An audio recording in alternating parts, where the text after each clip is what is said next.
Hello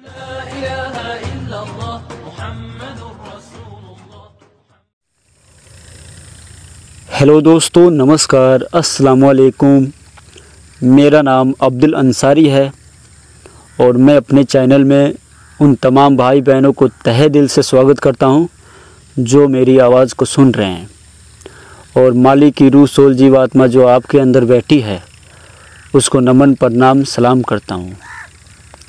बहुत ऐसे मेरे भाई मैसेज करते रहते हैं, कहते रहते हैं, सवाल पे सवाल करते रहते हैं। कहते हैं कि सर कोई ऐसा तरीका बतलाएं, कोई ऐसा वजीफ़ा मंत्र बतलाएं जिससे हम अपनी बातनी नज़र, तीसरा नेत्र, आत्मा चक्षु को खोल सकें। और क्या ये खोल जाती है तीसरा नेत्र, बातनी आँख, तो 24 घंटे ओपन रहेगा या नहीं रहेगा? देखें, ध्यानपूर्वक सुने। तीसरा नेत्र, बातनी आँख, आत्मा चक्षु हमारे शरीर का सबसे शक्तिशाली माध्यम है पारलौकिक नज़ारे करने और उस आवाज़ को सुनने का। किसी से भी आप बातचीत कर सकते हो इसे खोलकर।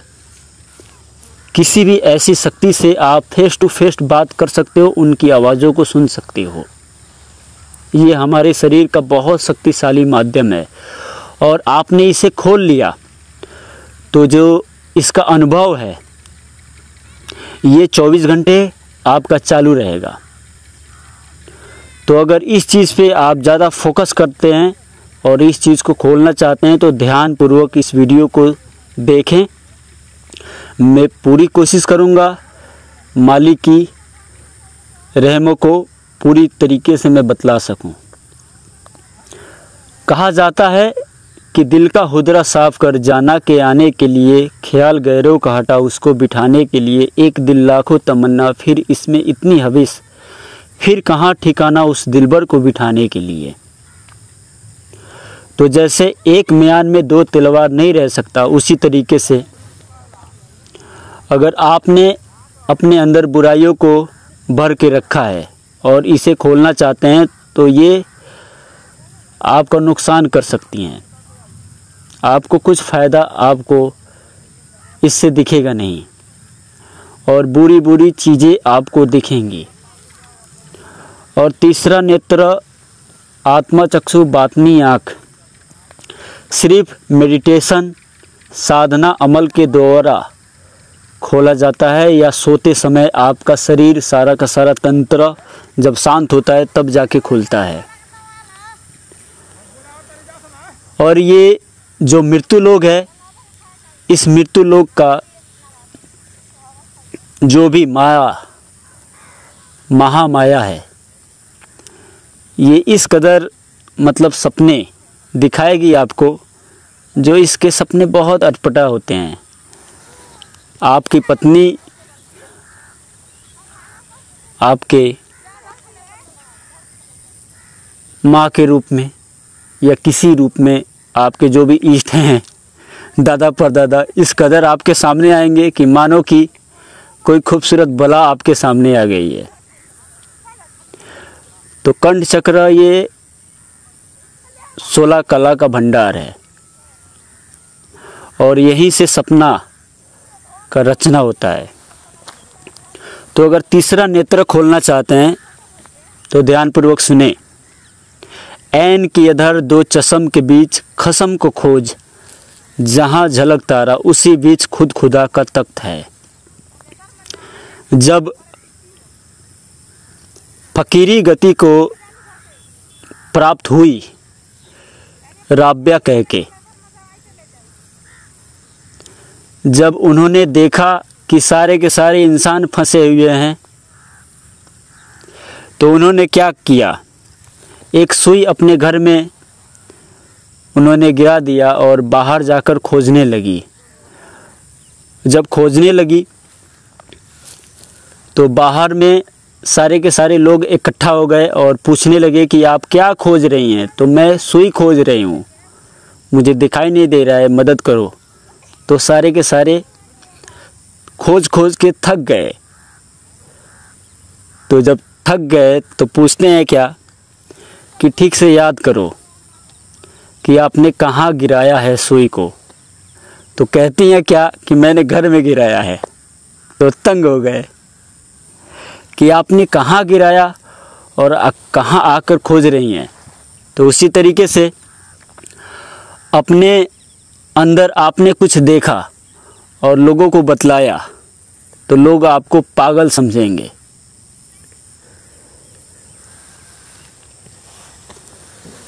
तो सबसे पहले तो ऐसे आपको इंसान मिल जाएंगे जो फंसाने में 24 घंटे लगे रहते हैं अपनी फैक्ट्री को चलाने के लिए। बहुत मैंने ऐसे यूट्यूब चैनल देखा और मुझे जो लोग ज़्यादा देखते हैं वो लोगों को सिखाने वाले ही ज़्यादा मुझे देखते हैं। मैं जानता हूँ जो मुझे देखते हैं वो ज़्यादातर लोगों को सिखाने बतलाने वाले ही मुझे ज़्यादातर देखते हैं, मेरे ज्ञानों को सुनते हैं, पकड़ते हैं। और सबसे पहले तो ये मेरा ज्ञान नहीं है, ये मेरे मालिक का ज्ञान है। और जो भी बतलाऊंगा डंके की चोट पे बतलाऊंगा, सच्चाई बतलाऊंगा और कुछ नहीं बतलाऊंगा। मैंने अपनी सारी की सारी वीडियो को क्यों डिलीट कर दिया? क्योंकि मैं नहीं चाहता कि और ज़्यादा मैं गलतियों को अपने आप में बोकता रहूं। जब ये चीज़ें खुलती हैं तो एक से एक परी, हूर, एक से एक शक्ति नज़ारे कराती हैं। और इन चीज़ों को मैं बतलाने क्यों लगा था कि लोगों को कुछ अच्छा बतला सकूं, लोगों को कुछ अच्छा सिखा सकूं। किसी प्रकार का भी ज्ञान अगर आप लोगों को दे रहे हैं तो गलत नहीं है, गलत करना गलत है। अब जो मैंने चीज़ें, जो भी साधनाएं दी है उससे लोग गलत करते हैं तो इसका मतलब ये नहीं कि मैंने गलती किया है। मैंने तो उनको अच्छे के लिए दिया, अब उससे लोग गलती कर रहे हैं तो इसकी गलती मेरी नहीं है। पर इसका जो है बोझ वो थोड़ा ना थोड़ा आता है, इसीलिए मैंने डिलीट कर दिया। जिनको ज़रूरी होगा खुद कांटेक्ट करेगा, पूछेगा और मांगेगा तब करेगा। सबसे पहले तो अगर आप दुखी हैं, लाचार हैं, कोई बीमारी लग गई है और किसी तांत्रिक के पास, किसी मौलवी मौलाना के पास में जा रहे हैं तो क्या कहते हैं? मैंने बहुत सारे यूट्यूब चैनल ऐसे देखे जो ऐसे सवाल को रखते हैं, बतलाते हैं, तब मैं कह रहा हूँ। तो इन लोगों से बचें। क्या कहते हैं कि ये जानलेवा बीमारी है और ये आपको लग गई है। अब इसका इलाज यही है कि आप कोई मुर्गा, भैंसा, कोई बकरा ज़िबा कर दें, क्योंकि जान का बदला जान ही सदका दिया जाता है, तभी जाकर ये जानलेवा बीमारी दूर होती है। तो ऐसे ऐसे घोंचुओं के चंगुल से बचें। ये रूहानियत के नाम पे रूहानियत का कत्ल कर देते हैं। आप तो खुद एक रूह से आप परेशान हैं और एक रूह कत्ल करने के लिए जा रहे हैं, एक और बोझ अपने ऊपर चढ़ाने के लिए जा रहे हैं। और ये लोग आपके ऊपर एक और बोझ थोप देंगे। तो ऐसे ऐसे इंसानों को आप बिल्कुल नकार दें, बचें। सर पे पगड़ी, दाढ़ी इस कदर रखेंगे, सफ़ेदी इस कदर उनके बदनों पे आपको दिखाई देगी कि मानो कि ये पूरी तरीके से साफ हैं, पर उनके अंदर में जो गंदगी है वो नहीं जाती है। हम गंदगी खाकर किसी भी कलमे को, किसी भी आयत को, किसी भी मंत्र को जाप करें तो और ज़्यादा गंदगी हम इकट्ठा कर रहे हैं। उसी तरीके का शक्ति हमारे अंदर जुड़ती है और उसी तरीके का हमारे अंदर शक्ति काम करती है।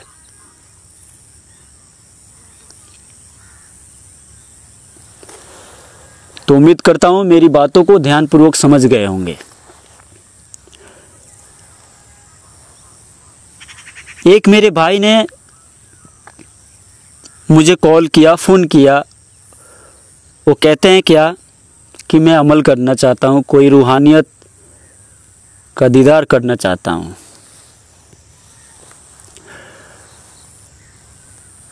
तो सबसे पहले तो मैं तैयार नहीं हो रहा था उनको कुछ बतलाने की, सिखाने की। मैंने कोई दूसरा तरकीब बतला दी, पर उन्होंने रिक्वेस्ट किया, बार बार मैसेज किया, तो मैंने उनसे कंटिन्यू बात करना शुरू कर दिया।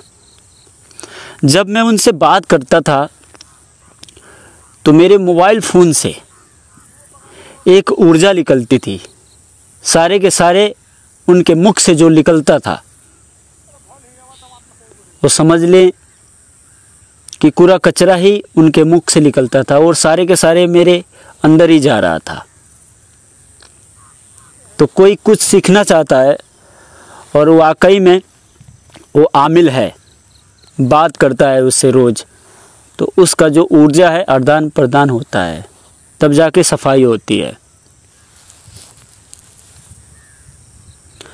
अगर बातनी नज़र, तीसरा नेत्र, आत्मा चक्षु खोलना चाहते हैं तो सबसे अच्छा तरीका ये है कि किसी मंत्र, किसी वजीफ़े, किसी कलमे को किसी आमिल ने, किसी फ़कीर ने, किसी संत ने, सतगुरु ने जगा के आपको दे दिया तो ये बहुत जल्दी खुल जाता है।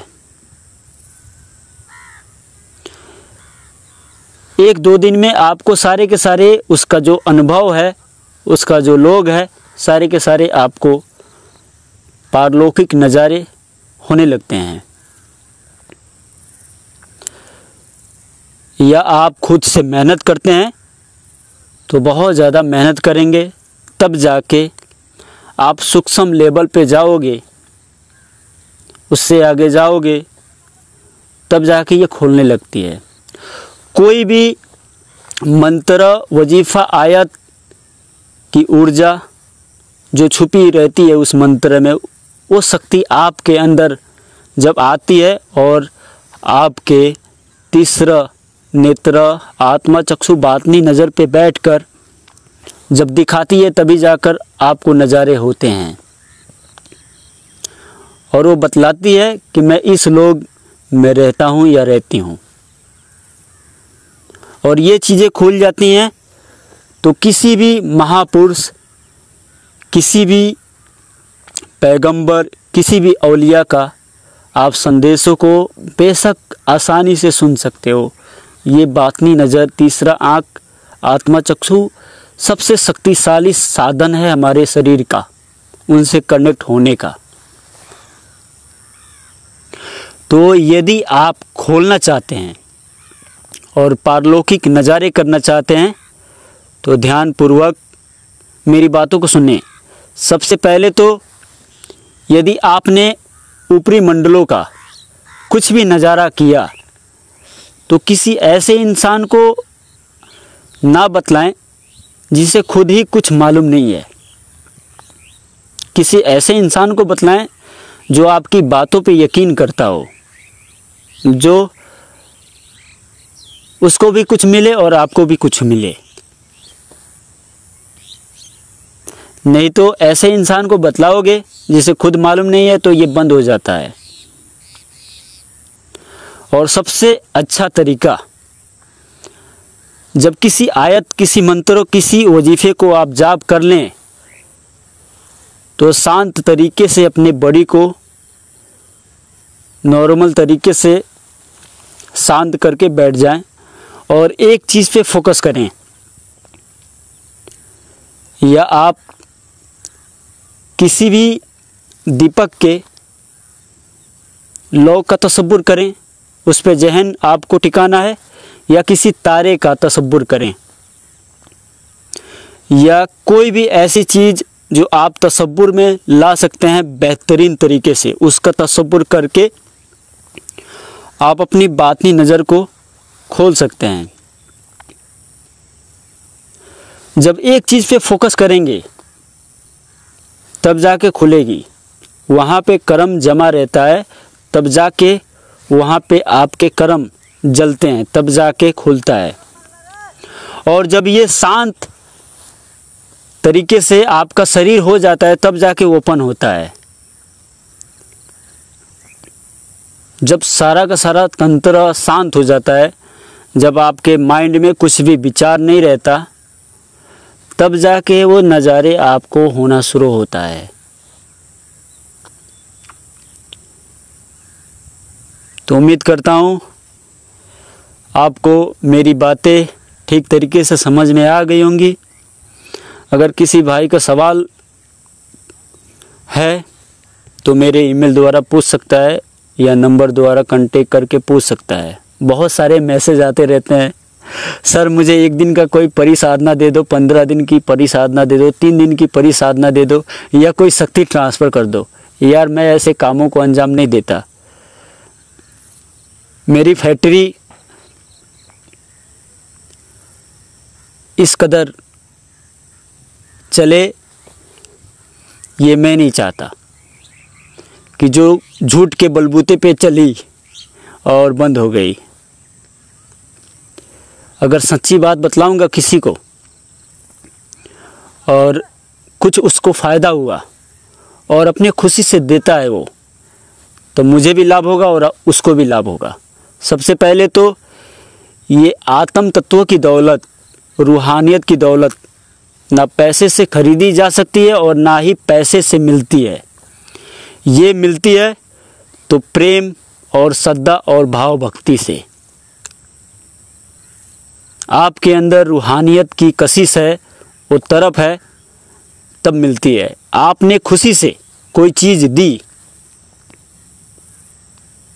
तब जाके मिलती है। बेशक ये मृत्यु लोग है, अगर कुछ लेना चाहते हैं तो कुछ ना कुछ देना पड़ता है, तभी जाकर हासिल होती है। बेशक इस मृत्यु लोक का बहुत जटिल विधि विधान है। और जब ये सारी चीज़ें बतलाने लगते हैं तो एक आम इंसान कहता है क्या कि ये पैसा ठगने की कोशिश कर रहा है। आप अपने घर में रहो, पैसा मत उड़ाओ, और अपने घर में रह के ही आप खुद से प्रयास करके देखो कि इस मृत्यु लोक का क्या विधि विधान है।